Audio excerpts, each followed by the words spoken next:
everybody, and welcome to another meeting of the Ghoul Guides Association. We are your Ghoul Guides. I am Dr. Lauren Nixon. And I'm Mary. And Dr. Mary Going. I mean, hey, come you switched it up. I'm not used to that. Yeah. I know. Well, we've gained a couple of new listeners lately, so I thought it might be good to just reintroduce ourselves at the start of this one. This is the Ghoul Guide Association. It is a space where we talk about the weird and the wonderful world of the Gothic and all things Gothic, which is a very broad subject. So we get to talk about lots of exciting things. And This is the third part of our sort of like unofficial little mini series that we're doing, all about, contemporary Gothic and true crime and unsolved mysteries and that big overlap between real life and the Gothic. And today, Mary's going to be leading us down quite a twisty, turny path. Yeah, so the title of this episode is Real Life Horror, the Ethics and the Icks. We're gonna be diving into some real life horror stories that have been turned into horror films. Stay tuned for lots of interesting, I hope, icky ethical conundrums. It's going to be a good conversation because there is a lot of overlap here, isn't there? But before we dive in, how you doing? How you doing, friend? I am doing good. Yeah, I just got back from Essex where I was celebrating my dad's 80th birthday. So that was fun. Happy birthday, Roger. Yeah, very, very old. but he's doing very good for his age, and we had a big party. We had a big party and lots of his friends were very surprised to learn how old he was. So I think that's a good sign. That's amazing. Yeah. But how about you? How about you, Dr. Nixon? I'm okay. I'm good. I went axe throwing this weekend. That's amazing. Yeah, it was so much fun. Now, you know me, Mary, and I'm very clumsy, so I was a bit anxious about going axe throwing because it didn't seem like an activity that I would be naturally predisposed to. But it was a lot of fun. It was really entertaining, and it wasn't just throwing axes at a thing and seeing what happened. Like, they had a projector so you could like do different games. Like, we played noughts and crosses, but with throwing axes. It was really fun.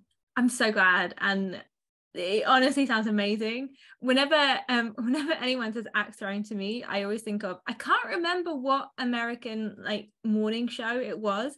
It might have been Fox or it might have been CNN, but it was something, and they were just doing axe throwing in the street, I think in New York, and they had to like. One of the presenters accidentally hit someone and they had to cut, and it was very, very awkward. So I feel like as long as you, one, had fun, and two, didn't hit anyone with an axe, banging. No, time. I did not. There were a few moments where, like when we first started throwing it, I kept flinching when I threw it. And there was one moment where I threw it too high and it went down the back of the board instead of like just falling on the floor. No one behind. But there's no one behind that's it. Fine. It was very safe. Yeah. And they like showed you how to throw it. It's very satisfying to do the two-handed overhead throw. I kind of felt like Buffy. It was very satisfying. That was really good fun. I would highly recommend it. And that's what I did this weekend. Ghoul Guides recommend right there for you. Yeah, never mind TV shows and books. Axe throwing. I feel like that's an appropriately Gothic pastime.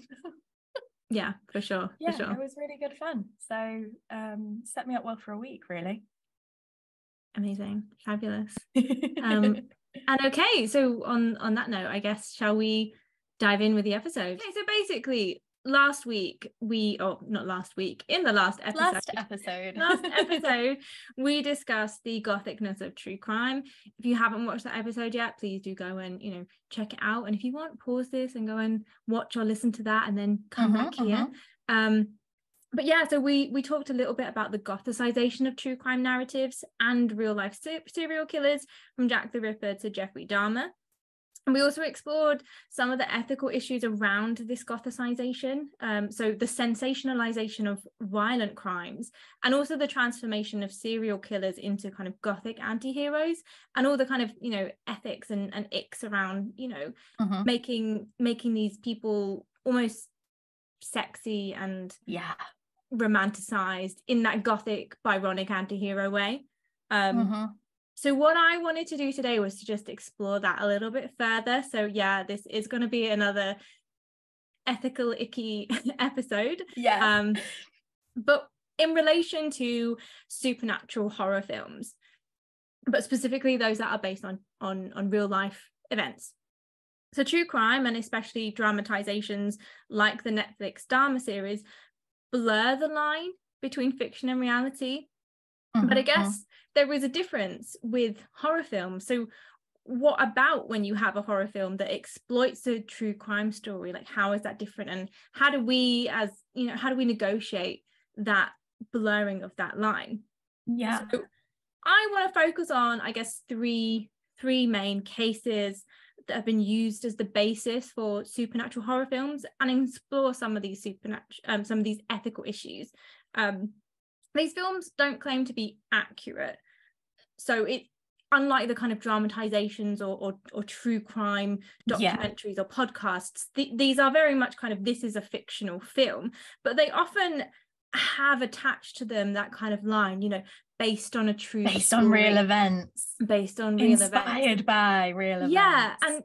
And especially when you're talking about like the supernatural, so demonic possession or weird goings on, things like that, it's then, you know, well, where is the line between what the film has made up and what was based there? And also then there's lots of kind of issues about the individuals themselves and the stories and how much has been embellished or even just added in, and it can get a bit messy. Well, where do you draw the, like, if you're saying this is inspired by real events, you're kind of putting it on the same level as a war film or a biopic. And yes, obviously a lot of these films also take liberties, and that's a whole separate issue. But when you sit down to watch say the Elvis movie, or like the Elton John movie, or Bohemian Rhapsody, these films where it's a big popular thing, lots of people know the story, you're sitting down to watch a dramatization of it, you know that to an extent, or like The Crown, what you're seeing is a quote unquote true story dramatized. Well, a lot of these films are like using the same bracketing, saying this is inspired by a true story, or this is, you know, based on real events. That implies that the supernatural of it is the same, you know, oh yeah, this doll is haunted. It's like saying that's the same as, you know, the Queen marrying Prince Philip. Like, one of those things is a thing that definitely actually happened, but we don't know the full truth about it. One of those things probably did not actually happen, but people experienced it. Like, even though I fundamentally do not believe that Annabelle the doll is haunted, I do believe that it caused someone trauma. Yeah. And I think that's a really great word, because trauma is often at the center of these stories. And I think that we have to be, you know, we have to think about how these films are negotiating that, and what the films are centering and emphasizing. And a lot of these films are controversial because people are still alive and they don't like the way that they've been portrayed, or because they feel that the way that events that they were a part of have been portrayed is almost, you know, like re-traumatizing to them. So I think, and I guess it kind of, there's a thing of like, if you are making it into a supernatural horror, and I do think it's important to note that there's a difference between something like Texas Chainsaw Massacre, which is horrifyingly kind of inspired by real events. Like, there is a real true crime incident that happened, and Texas Chainsaw Massacre is a very overdramatic, but still, you know, based on that, like Dharma, there's still obviously lots of problems there. We talked about that last time. The supernatural ones have a different, like, there's a different ethical ickiness here. And if you don't know what an ick is, we're talking fandom speak or, you know, dating speak. An ick can be anything from like when you're dating a guy and you realize that like he chooses food a bit weird and it makes you go like, oh, ick, I don't like it anymore, it turns me off. But it can also be something, you know, we use ick to be like, that thing's really problematic and it makes my skin crawl and I don't like it. Also, I thought it would be funny because, you know, we could call it ethics, but like the it in bracket with a K on the end. But yeah, adding that supernatural aspect in, because some people are going to laugh at it. Some people are going to take it on board. Some people are going to, you know, dismiss it and think those people are stupid. I don't think that these people had supernatural experiences, but I do believe that they believe what they went through. And just because I don't think it was a ghost or a demon or a poltergeist, because poltergeist is another one that was inspired by a real event, doesn't mean that their trauma is invalid just because I don't believe in the supernatural. Yeah, exactly. And often at the heart of these, the real stories that these films are based on is a traumatic event or a series of traumatic events that have a lot of abuse or continued abuse. They're often quite sad and tragic, and it's I find it, I always have you, I mean, I don't know, maybe you're the same, but it always makes me pause, you know, when I think about what is being at the focus of this film, and is it the victim and what's the message of the film, like what's it trying to say about this event and the narrative that it's kind of creating around it. Exactly. And we kind of talked about this last time in true crime. I much prefer true crime documentaries and dramatizations that focus on the victim.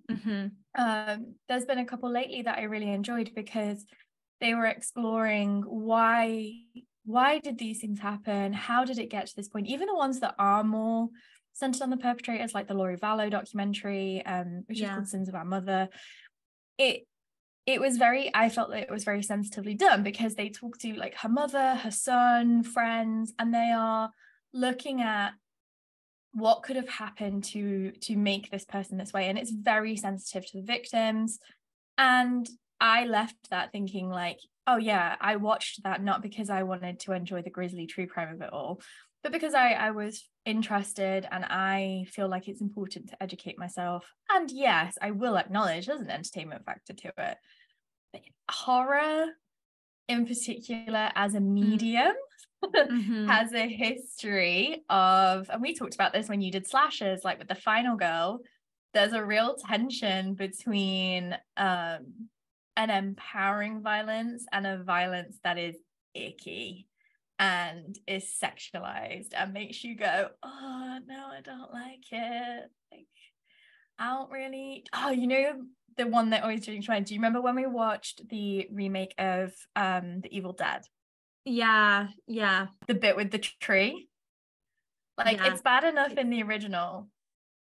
The remake, it's super sexualized. Like, so that's really interesting because the original Evil Dead films have a level of campness, and yes, they are very violent, but there is still that level of campness that almost says to you, this isn't real, the possessions aren't happening, and this is just such an exaggerated supernatural, it's performative, demonic. Yeah, exactly. Whereas the Evil Dead remake was part of that weird, like, you know, 2000s 2010s gritty remake where everything had to be dark and serious, and it almost lost all its campness, which meant that all you were left with was the violence, and when it is gendered in that way, it's quite harrowing, I think. It was horrible. I did not like that film. But okay, so we are going to return, so hold those thoughts because we're going to return to those in cool. Just a little minute, unfortunately for some. But I just thought we could just talk a little bit about the Gothic itself, as always engaging with these ideas of truth and reality. Because I think even though the early Gothic texts were, you know, like I'm thinking of the Castle of Otranto, works of fiction not based on true events, there was always that claim, you know, this is based on stories, and specifically there was always that claim to religion and supernatural tales. So the Castle of Otranto, which is a Gothic novel by Horace Walpole, it came out in 1765. It's often considered to be, you know, the early Gothic text, the one that started it all. Horace Walpole is the granddaddy of Gothic literature. He is. And he published this novel not under his name, but claiming that it was based on a true translation from a Catholic priest, and that the events, the supernatural events and the tale that transpired was real. So for me, the Gothic has always kind of negotiated that tension between what's real and what's not, and it's played with your expectations as a reader, and you know, later when we get to horror media, like as a viewer, where you kind of quite like that almost dance, as it were, where you have to work out what is real and what's not. And that's always been a kind of really foundational aspect of the Gothic for me. Yeah, definitely. I mean, even Anne Radcliffe does it a little bit. Her novels are explicitly novels. She doesn't do what writers like Walpole do, and a lot of the 19th century Gothicists do this as well, where it's like a doctor's diary, like Le Fanu has a doctor's diary. But in A Sicilian Romance, Radcliffe's second novel, which was anonymous, she starts it out and she's like, yeah, a monk, this story was told to a monk, and a monk wrote this down, and this is the monk's story, which is very similar to what Walpole does in Otranto. And it's framed of like, oh, you know, a traveler visits this ruined site and the monk is like, oh, it used to be this place, and then he takes down the story, and you've got this like multiple levels of storytelling, and whose story is it the storyteller's, is it the person? And it really does play with that metatextuality. It's such a formative part. And I think, you know, we always mention War of the Worlds. People over, you know, people are like, oh my god, everyone thought the world was ending. People did not think that aliens were invading when War of the Worlds came out. But some people turned the radio on, not, you know, not being fully aware, like, and people were worried. And I think people, you know, we know from like reports and stuff that people, even the people that were like, no, surely not, it made people anxious. Like the Gothic's engagement with, and we talked about this when we talked about like Unsolved Mystery, that potential, like Gothic potentiality for something actually to be quite seriously fucked up in a way that you're not expecting, is a natural human response to these stories. 100%. And I think as well, what's really interesting to me is that since the Gothic's inception, religion, and specifically like religious authority figures, have been central. They are the kind of the tellers of the narratives, or they are the subjects of the narratives. They're recording it or passing on the narratives, or they are the bad priests involved in the evil monk. In the evil monk. And I think that you know, that the word that you use, potential, is just exactly that, because when you get to supernatural stories, that's what people are interested in. Like, is this a castle that has, you know, a bad human monk and or a bad kind of tyrant, you know, king or whatever, or is there a supernatural entity that's maybe protecting or maybe malevolent? And I think that's what you get with these fictional transformations of like, you know, real life stories, where it's like, maybe this is just a real life tragedy, but maybe there's also something more there. And I think sometimes people use these stories as a way to negotiate their own opinions about faith and religion.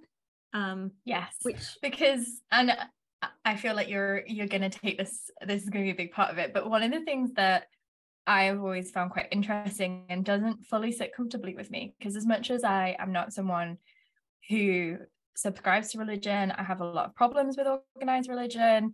I think religion can be used as a weapon. I don't think that you should deny someone their faith or devalue their faith if they are not using that faith to be a hypocrite or violent, in the same way that I wouldn't, reject someone for being vegetarian or vegan or a pacifist. At the end of the day, it's an ideology that you follow. What I do find difficult sometimes is there's this line where it's like, well, if you're religious, particularly Catholic, but also potentially Jewish or Muslim, there's this space in there that allows for the possibility of magic and the supernatural. And sometimes, not all the time, but sometimes there is this kind of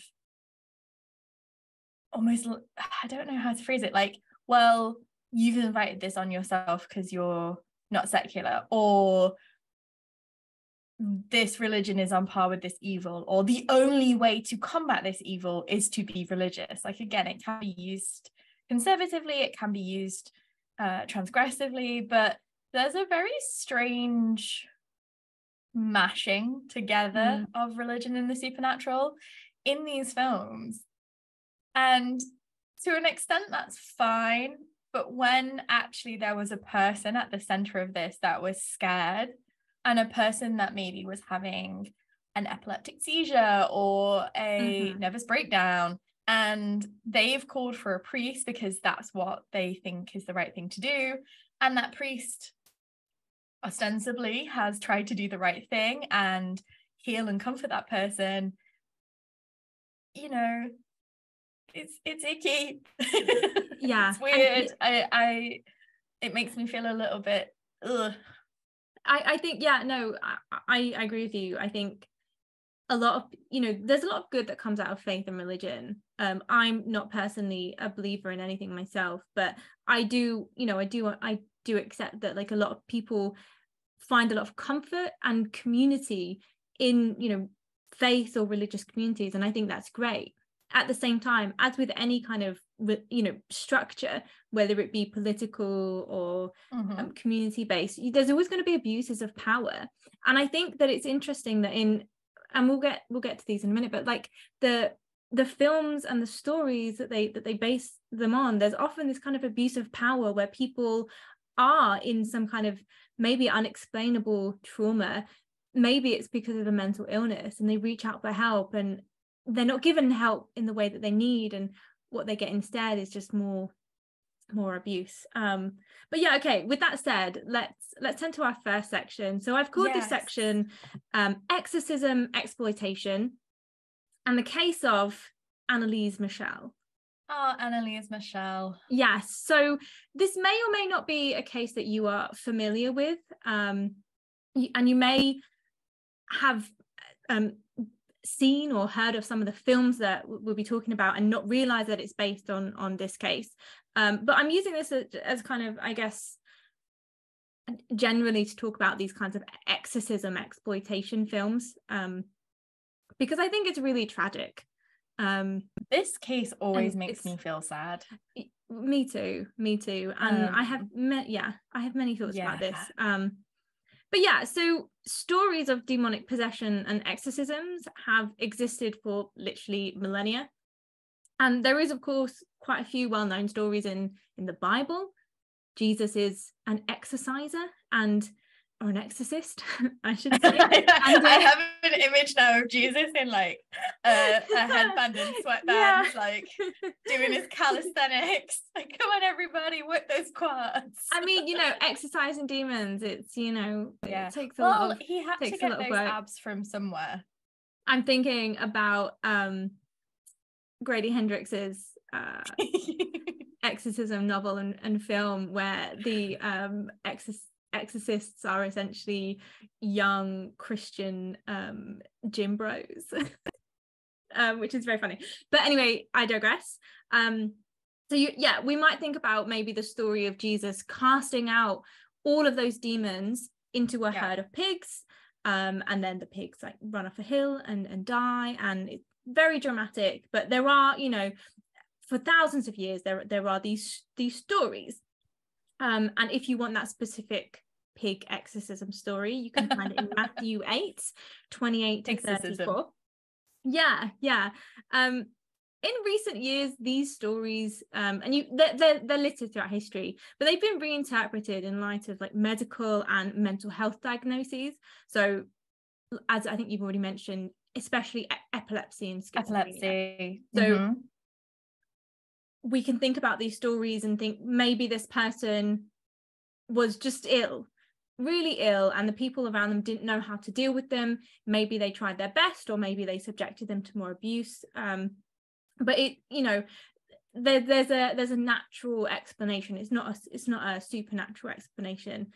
And we can also think, you know, the ways that people who are mentally ill in those kinds of ways are influenced by the cultures that surround them.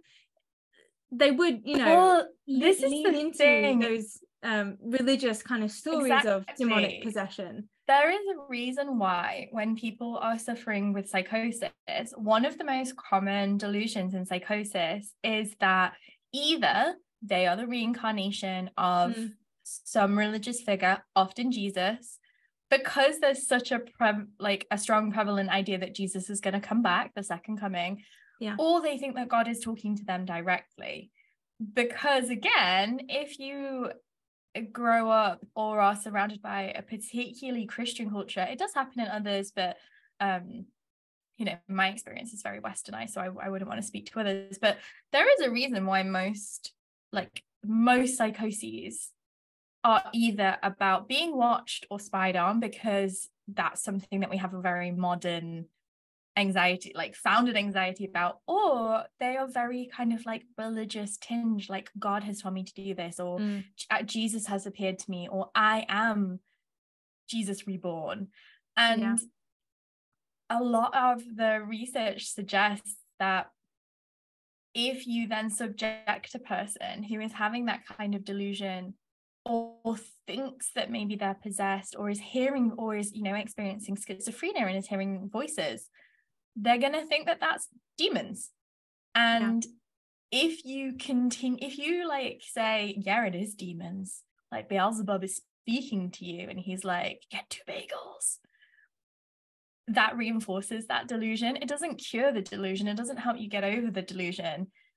Bringing in a priest who is, you know, throwing holy water and salt at you and trying to banish the demon is going to just reinforce that delusion. And there's a lot of stuff that suggests that actually the reason why these cases get so bad, and this is the case with Anneliese Michel, I think, is because they double down.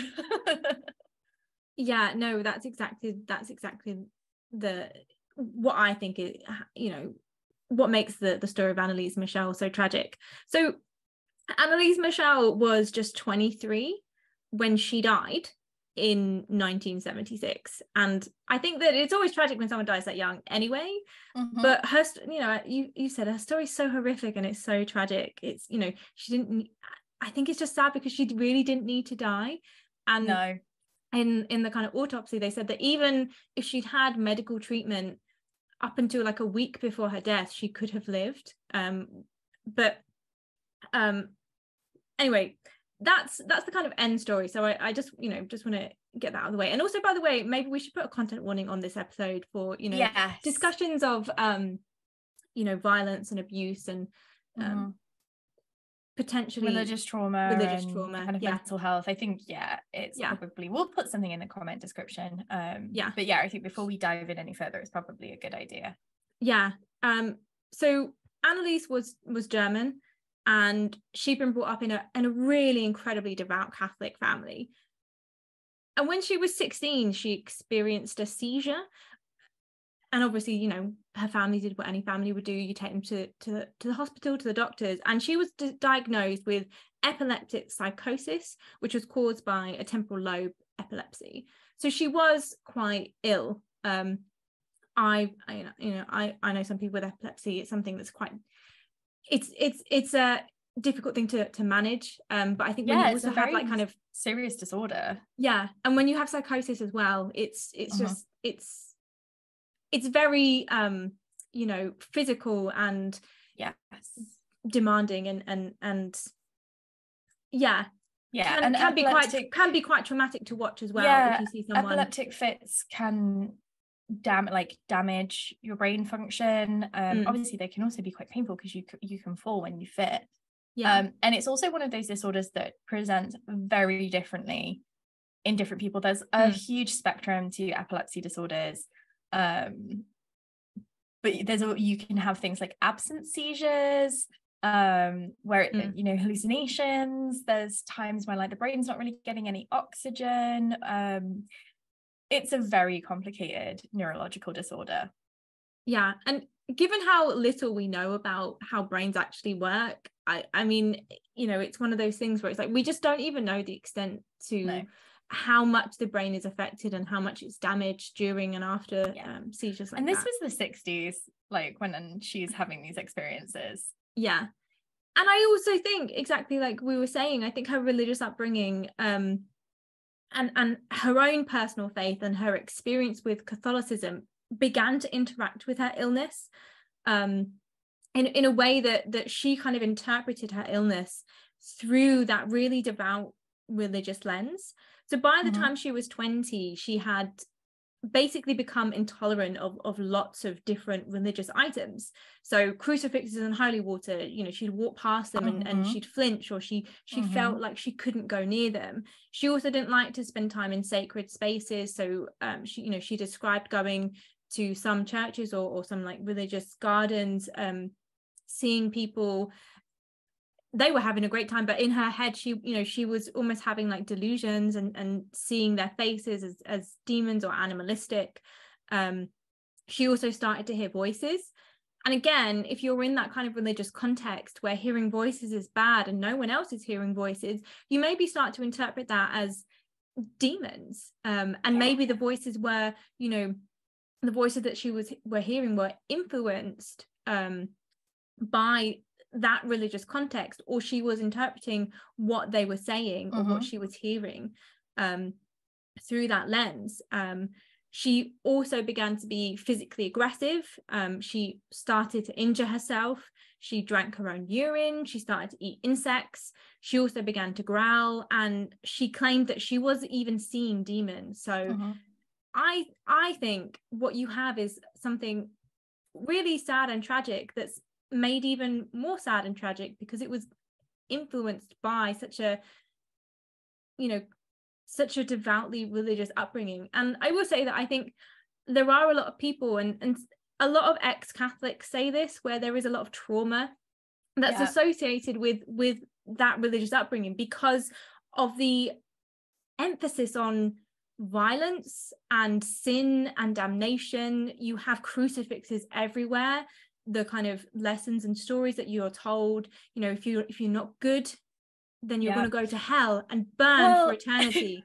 And I just think, remember when we went to Mexico and we were like so we went to Mexico in 2017, and we always used to say to each other, like, how does Emily in the Mysteries of Udolpho think that the wax penance is a body?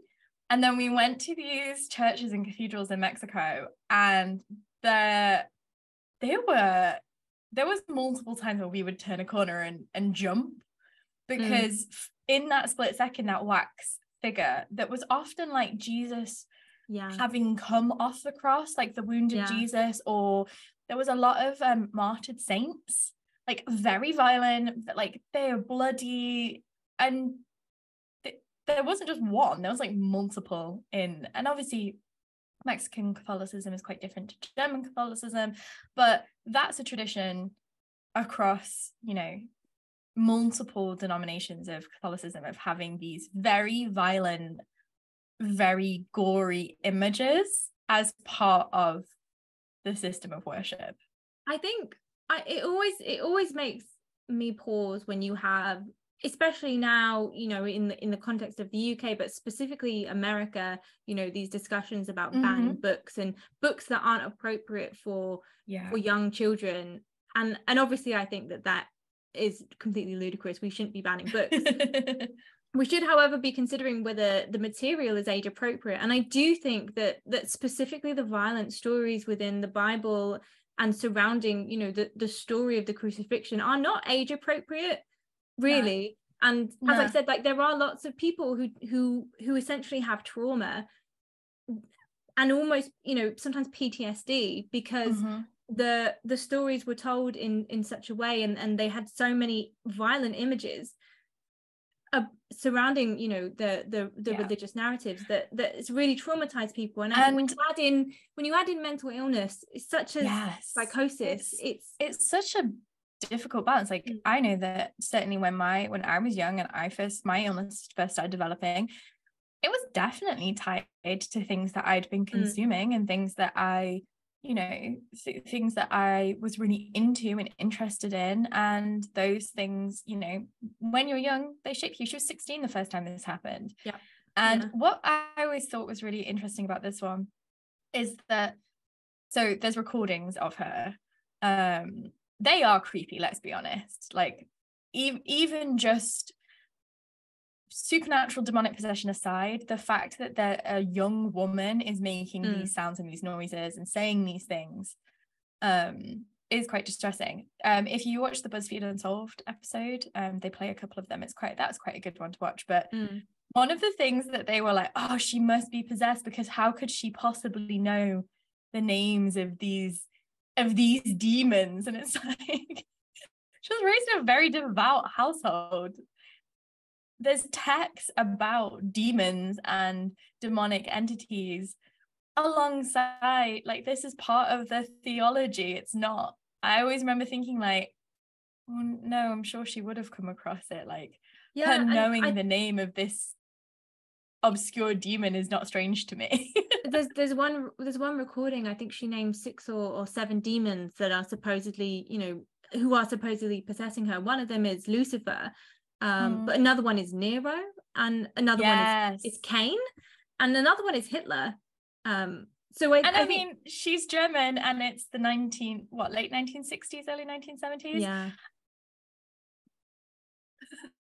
I feel like that kind of explains itself. It's not that much of a leap to say that she could have, you know, internalized some of those narratives. So yeah, she was very ill, and I think, you know, medicine didn't really help her, but that isn't to say that the doctors were not trying or all that kind of thing. It's just as you know, brains are very you know, we don't know how they work, so we only know a tiny little bit about how brains work and how to treat mental illnesses like that.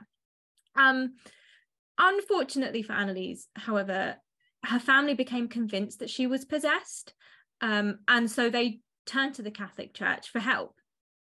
At first, an exorcism was rejected, but in 1975, a local priest called Father Ernest Alt got permission to perform an exorcism. And over the next few months, so I think it was over a period of 10 months, Anneliese was subjected to 67 exorcism sessions, each lasting up to 4 hours. Her family also stopped her medical treatment, and then in the last kind of period of her life, she stopped eating and drinking as well. This was all carried out on her insistence, apparently. The priest and her family say that she wanted this, but again, she's very ill, and she's also surrounded by this, you know, her family who are Catholic and you know are in agreement that she's possessed by a demon. It's not very ethically sound. It's not very ethically sound at all. And eventually she died of malnourishment and dehydration. Her parents so there were 2 Roman Catholic priests that were involved in that. In the end, they were found guilty of negligent homicide. They were sentenced to 6 months in jail, which to me seems quite a light sentence. And then later, the Catholic Church retracted the claim that she was possessed.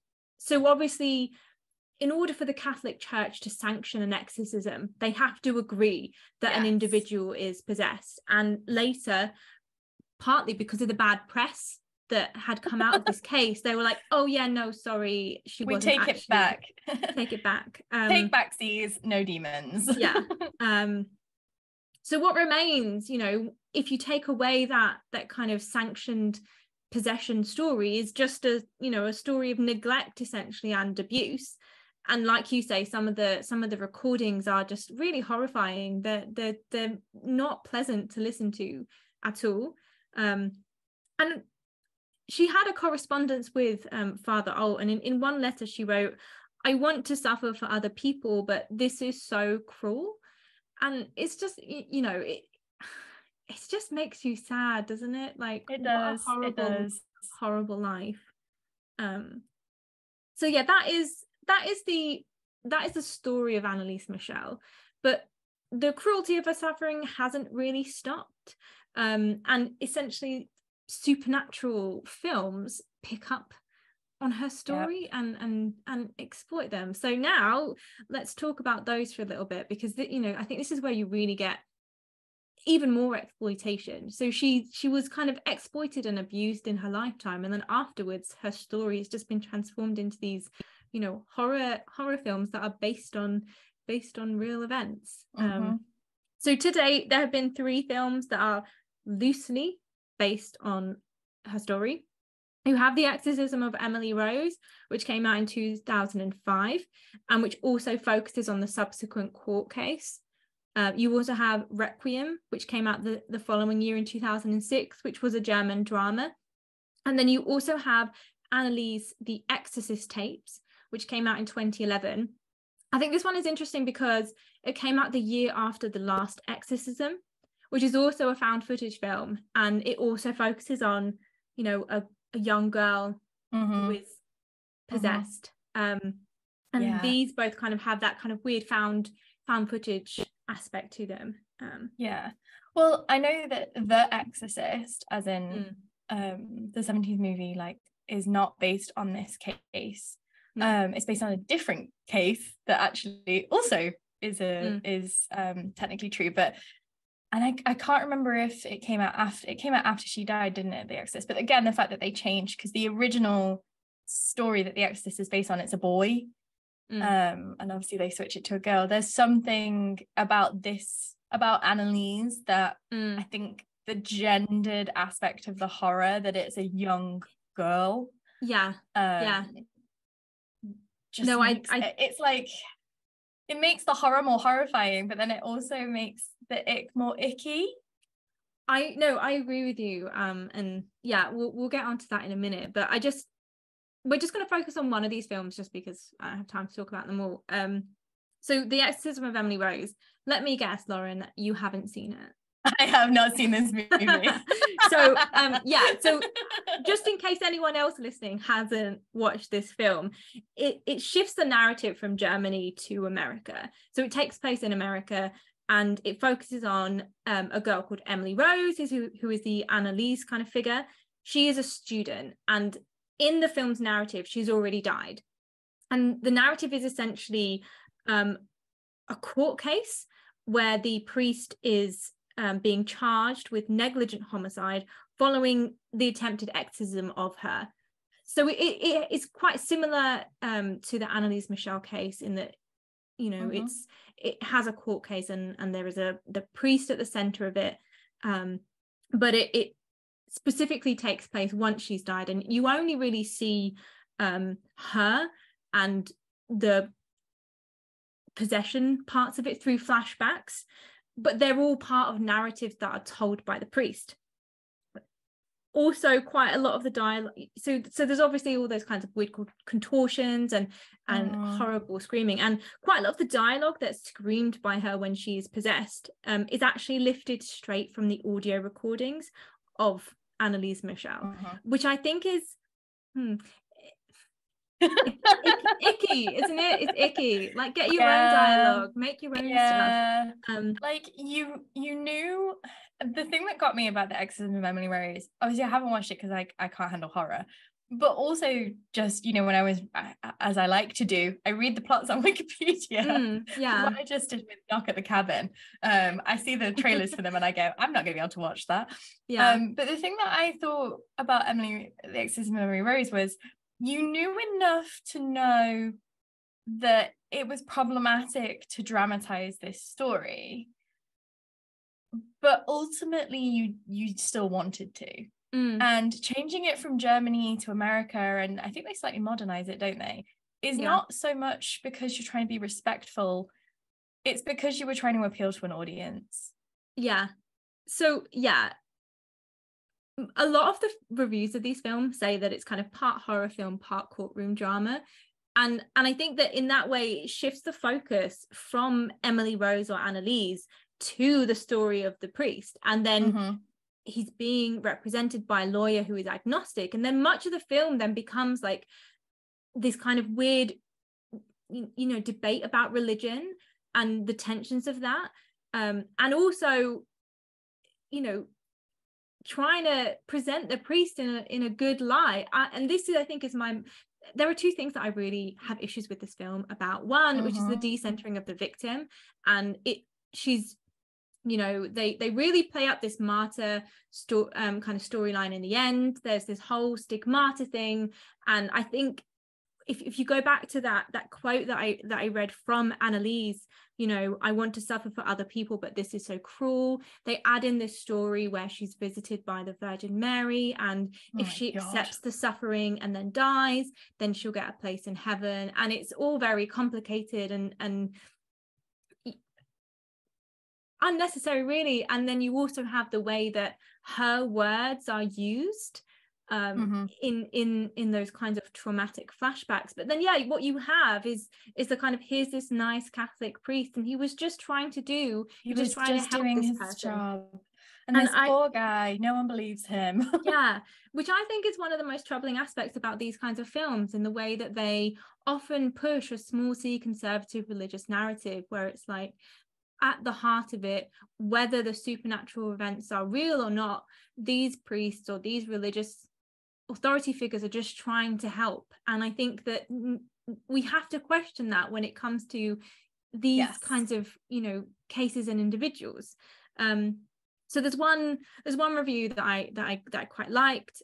Jerome Ruter of Scream magazine gave the film a rating of 2 out of 5 stars. But he said, you know, The Exorcism of Emily Rose, while compelling at times, is nothing more than a blatant attempt to utilize a real human tragedy for an agenda. I think that's exactly it. The agenda here is to kind of promote, you know, that small c religious conservatism. And I think that, you know, what you said as well about the gendered aspects of this, I think that it's not a coincidence that often the person who is possessed in these films is a woman, even if the real case isn't a woman. You know, we have the Exorcist films with Reagan, we have the Stigmata films, we have the, you know, the Last Exorcism, we've got the films based on Anneliese Michel. There's so many. Think about all the kind of demonic possession films that there are. See, it's often either a small child, normally a girl, or a young woman. And what that means, I think, is when you do have these kinds of quite traumatic and quite visually violent scenes of physical contortions, and it's you know, it's just more gendered abuse in a way. Well, and because I think both with the actual Anneliese Michel and with the Exorcism films, the Exorcism and the Emily Rose films, like,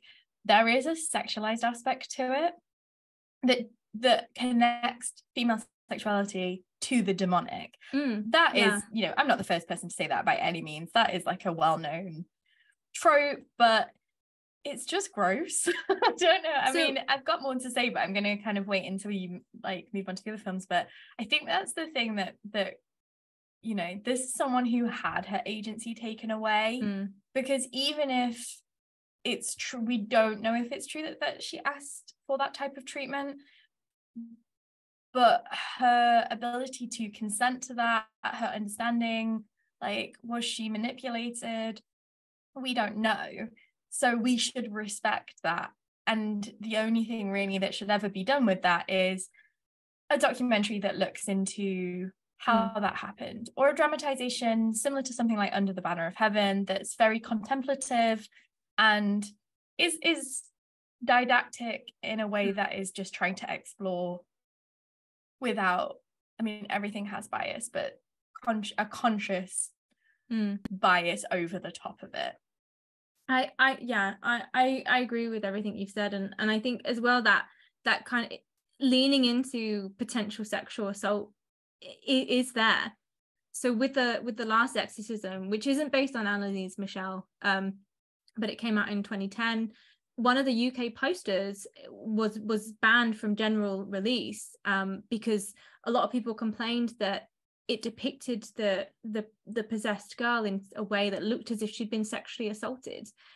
So again, we could think about the way that these films are marketed as well, and the fact that it's women's bodies that are becoming a spectacle, and it's that way that women and women's bodies are just a spectacle for they're male. always in their freaking nightgowns. These possessed girls are always in their white nightgowns, and that's partially a throwback to Reagan and to The Exorcist, but like, why are they always in their nightgowns?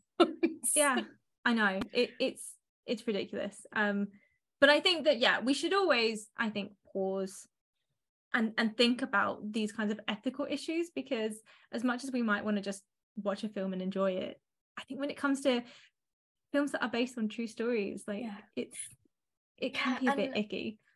We'll probably say this at the end, but like, just before you move on to the next section, there is so much to make horror out of. We do not need to use real people's trauma and sensationalize it in this way. Use your imaginations, people. And with that, let's move on to another case. So this section I've called the Amityville Hauntings, and the case of the Lutz family. So I'm sure everyone knows or has heard of the Amityville house. If you haven't, where have you been? It's essentially become a modern folk story. Do you want to know how I know about Amityville? I do. I discovered what Amityville was from a Newgrounds cartoon, which if you are younger than 30, you probably don't know what that is, because it was before YouTube. It was a place for like games and cartoons. There was a cartoon series called Foamy the Squirrel, and one of the episodes of Foamy the Squirrel was about the Amityville toaster. And the joke in it was that the toaster was like possessed by a demon and like burnt all the toast and stuff. And I remember saying to one of my friends, like, I don't understand the joke, and they had to explain to me what the Amityville horror was. I quite like that they use the toaster though, because it draws on the whole, everyone, that whole tradition of people being like, look, there's Jesus in my toast. Right, that's what I thought. It's the more I think about it, the more I think that was actually a really clever episode. At the time I just loved it because it was a foul-mouthed squirrel, and the toaster joke was really funny. But it's so I think that also just goes to show Amityville is such a pop culture staple, and such a like cultural touchstone for so many people, that you can make jokes like the Amityville toaster, because everybody knows about it, even if they've not seen the movies. And okay, so you might have seen the movies, but do you know what it's all based on? So it all starts, as a lot of these things do, with a man named, as all good horror stories do. So this man is Ronald DeFeo Jr. And tragically, so again, this is a real life story that has then been sensationalized and turned into a horror franchise and multimedia folk story. So he shot and killed 6 members of his family. This happened on 112 Ocean Avenue, Amityville, which is on the south shore of Long Island. And this took place in November the 13th, 1974. So the victims included his parents, along with his 4 siblings. And these were young children between the ages of 9 and 18. And they were all killed in their beds. So, family just gone thanks to the actions of one man. Defoe was tried, and then in November 1975 he was convicted of second-degree murder. Throughout his trial and his sentence, and during his time in prison, he kept trying to explain what happened, and his story would constantly change. At one point he claimed he tried to put in a plea of insanity, said he was hearing voices. Other instances he says there was another man who just went out of the building and, oh no, you missed him. But all of his pleas for retrial or release were denied because, you know, all the evidence pointed to him. And I think he died in prison. These murders have been described as the most heinous murders committed in Suffolk County since its founding. But as you may or may not know, the story doesn't end there. Well, obviously it doesn't. But following his conviction in November 1975, in December of that same year, a new family moved into the Amityville house. And this is George and Kathy Lutz and their 3 children. 28 days later, the family dramatically left the house. They claimed that they had been terrorized by supernatural and demonic phenomenon. And it was all very kind of like, what is happening? You know, this is such a, you've been in there for 28 days. What happened? And that, the story of the Lutz is essentially the story of the Amityville house. Mm-hmm. It's originally the case of Defoe and murdering his family, but it gets transformed into the Lutz family. Yeah. So in 1977, a writer, Jay Anson, published a book called The Amityville Horror, A True Story, which purports to be based on the real life experiences of the Lutz family. He didn't speak directly to George or Kathy, but they did send him 45 hours worth of tape recorded recollections. So his book is apparently based on these recollections that they sent to him. And in his book, he details that the Lutz family were told of the Defoe murders when they bought the house. So obviously, you know, if you're selling a murder house, you have to say, you know, as a real estate agent, by the way, these things happen. And obviously the Defoe murders were quite high profile, quite violent and quite recent. And to be honest, that's why the house was so cheap. And we can, you know, maybe in another episode, this is a massive tangent, but talk about the way that, you know, haunted house stories are all tied up in, you know, elements of class. And could George and Kathy Lutz have afforded this house if they didn't, you know, if it wasn't massively like discounted because it was a murder house essentially? Yeah, and that's why no one wanted it. No one wanted it. And they also bought a lot of the furniture. So a lot of the furniture was the Defoe's furniture. So it's not just that they're moving into this house, they're literally moving into a house that has all this furniture and it belonged to these people. Kathy Lutz was a Catholic, George wasn't, but he had a friend who said, you should get this house blessed. So they asked a Catholic priest to carry out the house blessing. And then it's claimed in the book that when the priest performed the blessing, which basically involves, you know, going around and flicking holy water and saying some things. Swinging a censer. Yeah. He apparently heard a masculine voice that said, get out. And of course, you know, this priest did what anyone would do, and he didn't tell the Lutz family this, he just left. I mean, I don't know, that seems like a responsible behavior, sure. Yeah. But what he did do, like, is someone in my walls? He did try, apparently, again, all of this information is coming from this book, but apparently he called them later to warn them to stay out of a specific room, but the call went all staticky and then the line dropped, so it's not really clear whether they heard that or not. And then later, he, again, apparently, according to this book, started to develop stigmata on his hands. I'm always skeptical. You know, I once thought I had stigmata, and it turned out that there was actually a loose piece of metal inside my bag. So every time I put my hand in my bag, even though I didn't feel it, I was getting like cuts all over my arms. So sometimes it's not stigmata. Sometimes there's a loose piece of metal inside your handbag. I'm always skeptical about claims of stigmata, because often throughout history and also in contemporary because people are still to this day, there will be people claiming to have stigmata, there will always be scars in the middle of their hands, and not to get too gruesome, but if you have ever tried to hang someone up by sticking nails in their hands, there what's going to happen is the hands are just going to fall off because of the weight. So in the Roman period, when crucifixions were happening, you would have the basically nail just going in the wrist.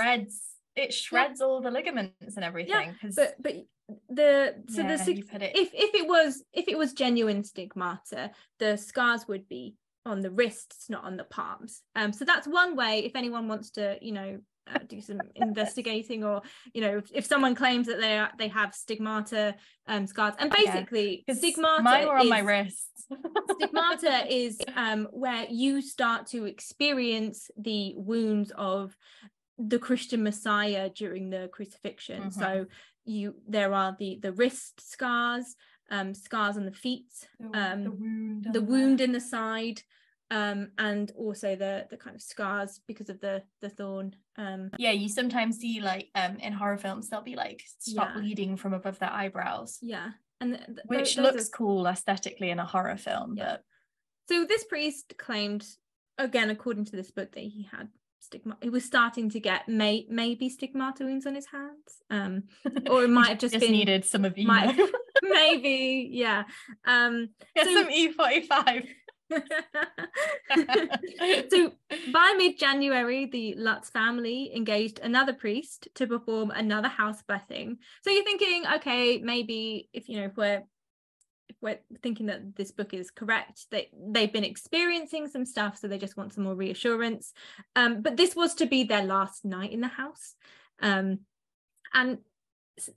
obviously they fled. And interesting, they haven't actually said, they refused to give a full account of that night, which great for horror films because you have a lot of scope to do what you want. But they've just said that the events were too frightening to describe. But apparently something happened and they left, and they never returned. And during this kind of 28 days, apparently locks were broken, voices were heard, there were cloven hoof prints that were seen in the snow, all of these kinds of weird happenings, some of which have been debunked. For example, there was no snow in that area in that period, so how would there have been hoof prints? But I digress. So Anson's book was the basis of the original 1979 film.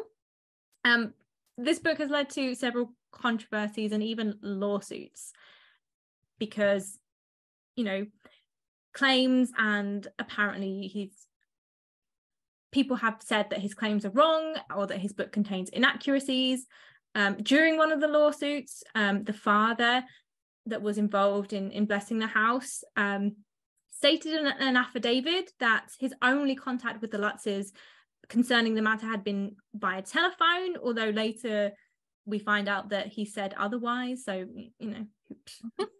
There's a lot of he said, she said in this one. Yes.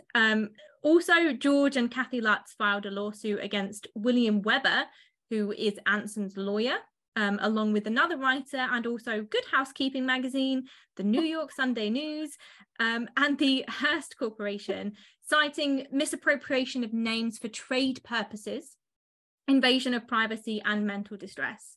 So on the one hand, you have a family who potentially have experienced something tragic. On the other hand, you have potentially a family who don't have a lot of money, who saw an opportunity to make money, and are annoyed that other people are also making money. Maybe the answer is somewhere in the middle. Maybe it's some, because there's a lot of speculation with this one that they bought the house and then realized very quickly that they couldn't afford it, or that they then had some financial difficulties, which is very common in these haunted house stories like this. It's also happens with the Watcher case as well. I was just gonna say that it's what happened in the Watcher case, which we'll talk about the Watcher another time, because the TV show version of the Watcher. I mean, he literally American Horror Story did. But yes, there's a lot of kind of how much of this is a genuine traumatic experience and how much of this was constructed. I do think it's important to note with this one that people were, this is at the same time as the early stages of the satanic panic, of serial killers like the son of Sam that were getting up and saying, Satan told me to do it. God, all this stuff. And people, when Defoe was like, oh, I was hearing voices, people were like, maybe he was possessed, maybe it's demonic. And obviously he was like playing into that. There is that element again of, if you move into this big old house, you buy all this furniture, you think it's fine, you think it's going to be fine because the dad is agnostic, but the mum is Catholic. Yeah, you've got small children. I could completely believe that because it's an old house on Long Island in the winter, that a horrendous spree killing had taken place, committed by a member of the family. I probably would also start to be like, was that the wind or was it a demon? It messes with your mind. We know that this happens. Yeah, 100%. And I think that there is something about places where, violent events have happened, where even if it's just because you know about the story and you're thinking about it, it has a presence in a way that, a completely new build doesn't. 100%. And yeah. Unless it's on an Indian burial ground. But anyway, let's not get into that racist trope right now.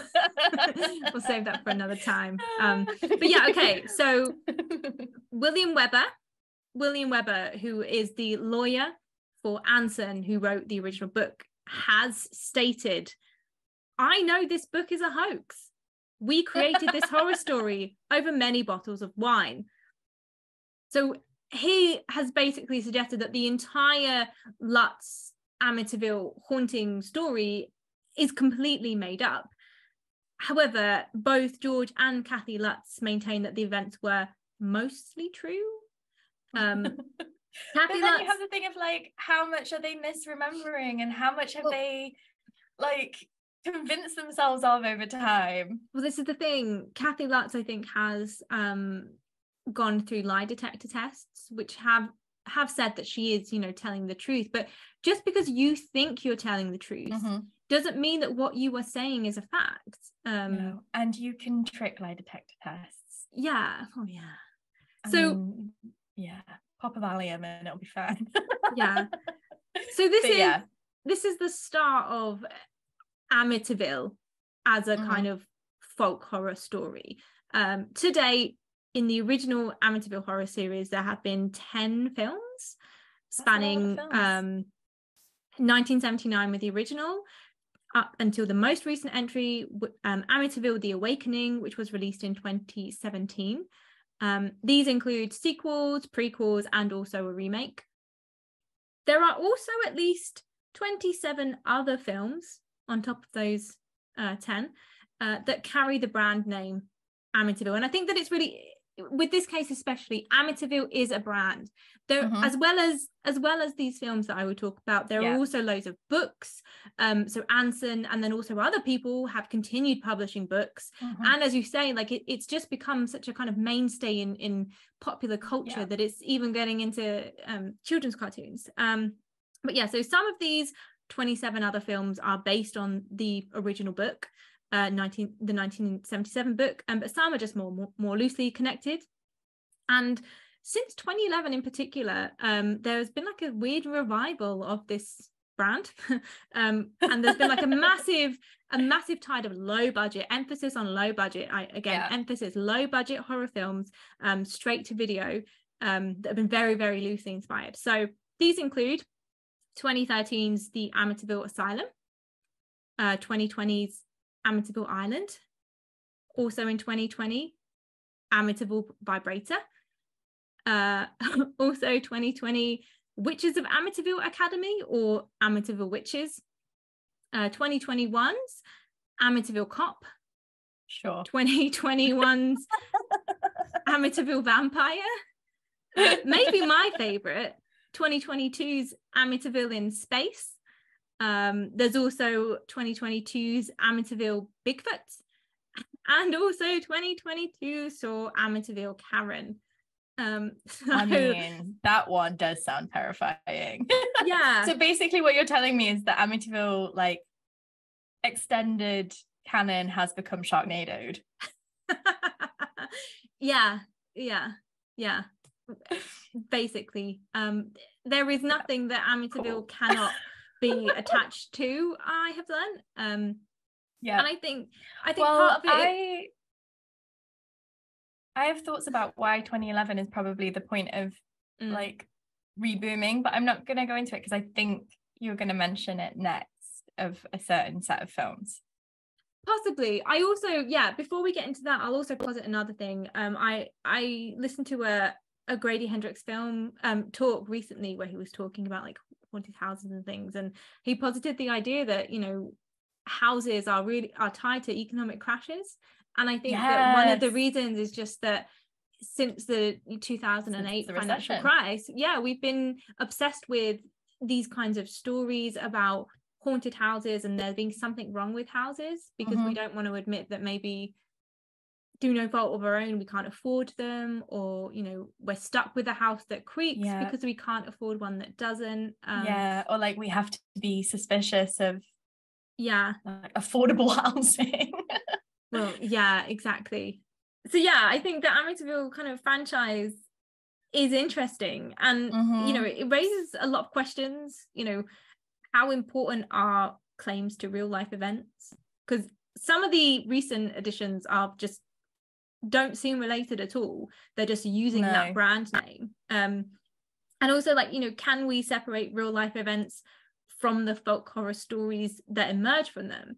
The Amityville story has essentially become a story, and it's been given a life in and of its own, separated from the Defoe story. And you know, whatever did or didn't happen to the Lutz family, there is a real tragedy that happened at the Amityville house. And it didn't have anything to do with supernatural demons or supernatural entities. And I think that's always really important. You know, whatever we think about the subsequent, you know, hauntings around it, there is a tragedy there. And the victims are fully erased from the story, really, because it's not about what happened to them. It's about, like, was there a spooky ooky motivation? And maybe there wasn't. And I think maybe the big ick in the Amityville, you know, story and franchise is just how much of it is just people motivated by money.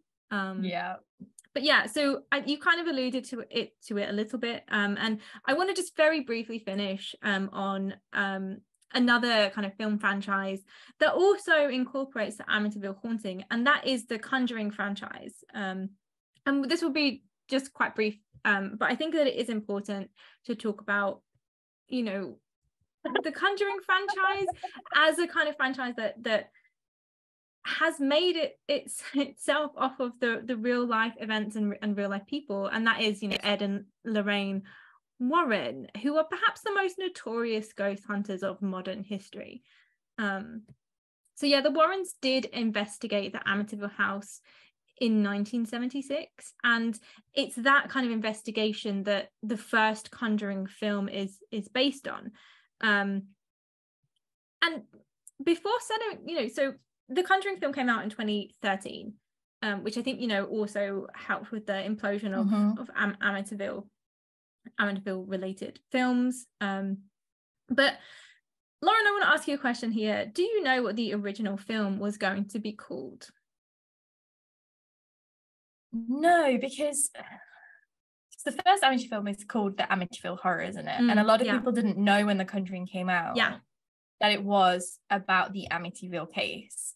And I remember there being some, I don't know if controversy is the right word, but I remember there being some stuff about it when it came out, but I can't remember. Okay, so the original film title, so I think the series was always imagined to be called the Conjuring series, and it was envisaged to be a kind of series if the first one was successful. But the first film was originally going to be called The Warren Files. And I think that's really interesting because it really focuses. Well, those films are about Ed and Lorraine. Like, yes. then the Annabelle movie, like, they're all about Ed and Lorraine. Yeah, and they changed it to The Conjuring, and they had the subtitle based on the true case files of the Warrens. So you still have that variation of, you know, based on a true story. But this film also hooks into, the real life and legacy of the Warrens. And although it's a horror film, there's still that kind of legitimacy or claim to legitimacy from that language of case files and the Warren files. Yes, you know, and it's legitimizing their pseudoscience and their work, and also the really problematic things that they did, not only as individuals but as so-called what did they call themselves? They were called themselves like esoteric investigators or something stupid like that, but like paranormal investigators is what they were. So the Conjuring franchise so far, I think, has 8 entries. You've got The Conjuring, which was released in 2013. Then you had Annabelle, which you've talked about, which is about the haunted doll. And they changed the doll in the film. I don't know why, because if you've seen the original doll, it's a Raggedy Ann. It's creepy, but maybe I think it's because branding and rights. It's because Raggedy Ann is copyrighted. And which hell no. Which I think is really interesting, you know, when you think about like exploitation and real life horror, but the ways that film and media are also, you know, about profits and making money and negotiating copyright and stuff like that. So Annabelle came out in 2014. You then had The Conjuring 2 in 2016. Then you had a kind of prequel to Annabelle, Annabelle Creation, which came out in 2017. Then you had The Nun, which is about demonic possession and nuns, which came out in 2018. Then you had The Curse of La Llorona, which came out in 2019, which is very loosely connected, but it is in the same kind of world, because it has the same whitewashed it has but it has one of the priests, a Catholic priest, and it is I think they show them at the end, don't they? Like it's canonically part of the Conjuring cinematic universe. Then you have Annabelle Comes Home, which was released in 2019, and then the latest film to be released is The Conjuring: The Devil Made Me Do It, which is based on a really interesting case. We don't really have time to get into it now, but a lot of the films, and specifically the ones that focus on Ed and Lorraine Warren, really delve into their cases that they actually went and investigated. So the first one is based on their investigations of the Amityville house, and The Conjuring 2 is based on the Enfield poltergeist, and Ed and Lorraine Warren did go and investigate this, as did many people. And just to briefly kind of describe what that is, because I think it's really fascinating. The Enfield poltergeist the Enfield poltergeist, it was basically a claim of supernatural activity. It happened at 284 Green Street, which was in Brimsdown, Enfield in London. And this was a council house. So again, we have those ideas of class coming into it. And this is in the UK. And the haunting supposedly happened between 1977 and 1979. And the activity centered on 2 sisters, Janet, who was 11, and Margaret, who was 13. And there was so much kind of attention on this family. It wasn't just the Warrens, and there were lots of supernatural investigations, and most people have papers. Like it was a big it was in the papers, it was on the news. People came from, I mean, this was in the UK, and obviously the Warrens came over from America. And I think most people have concluded that these girls were putting it on. Which makes it really interesting that then this Conjuring franchise would choose this story to be their second kind of, The Conjuring 2, which is about the Enfield case, and it has, you know, two girls as well. And it's just, why would you do that if not to problematize or question whether or not that was real? You know, it's basically saying that no, we think that these cases, this case was real, and that it wasn't faked.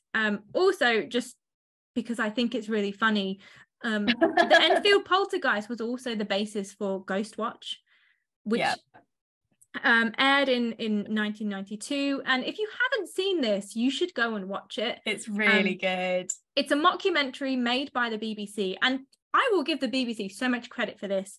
It was written by Stephen Volk. And it was hosted by Michael Parkinson, with Craig Charles and Sarah Green, who was a Blue Peter presenter, and her husband Mike Smith. And they put this out as if it was, you know, real. They did it as a kind of documentary. It was meant to be live, wasn't it? It was meant to be live, and they had a phone in, and people were meant to phone in if they saw things in the recordings or if they experienced anything in their house. And the phone lines were so busy that they went down. And the reason why it was so controversial is because the phone lines went down, people didn't hear the message, which was, this is fake, we're sorry, it's fine. But it was essentially a mockumentary. So many people thought it was real. And it was so controversial. And getting, you know, I mean, Michael Parkinson serious like, people. If you are not from the UK or a millennial, you might not know what Blue Peter is.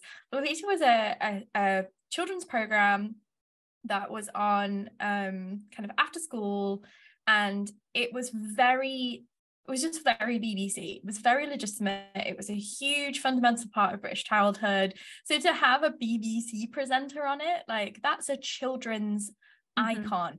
Like, Blue Peter presenters were supposed to be these role models that children could look up to. So having her on it really, like, of course her and Parky wouldn't be doing anything that wasn't legit. Yeah, it's great. It's a great show.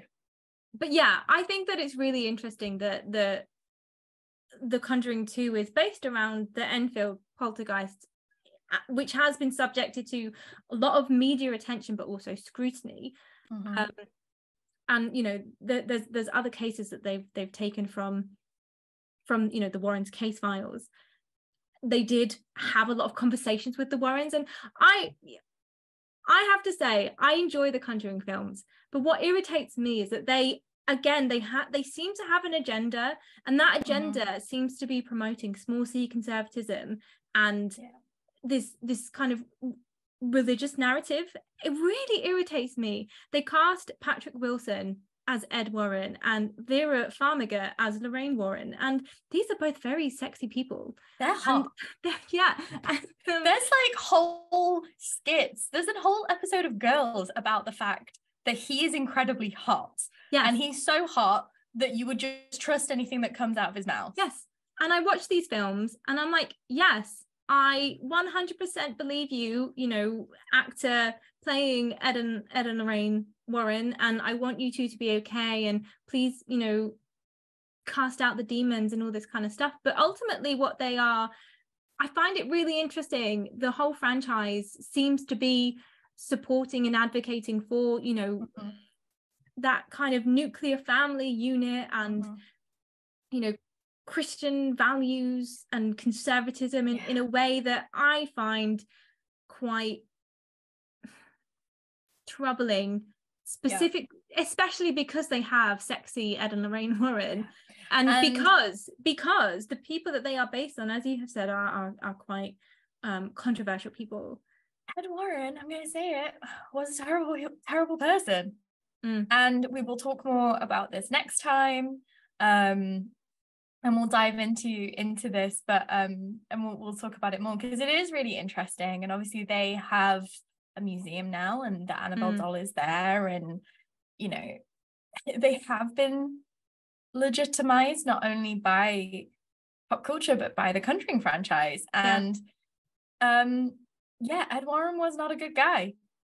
And I think that this is essentially the main ethical conundrum at the heart of the Conjuring series, is that do we want to be legitimizing people like Ed and Lorraine Warren?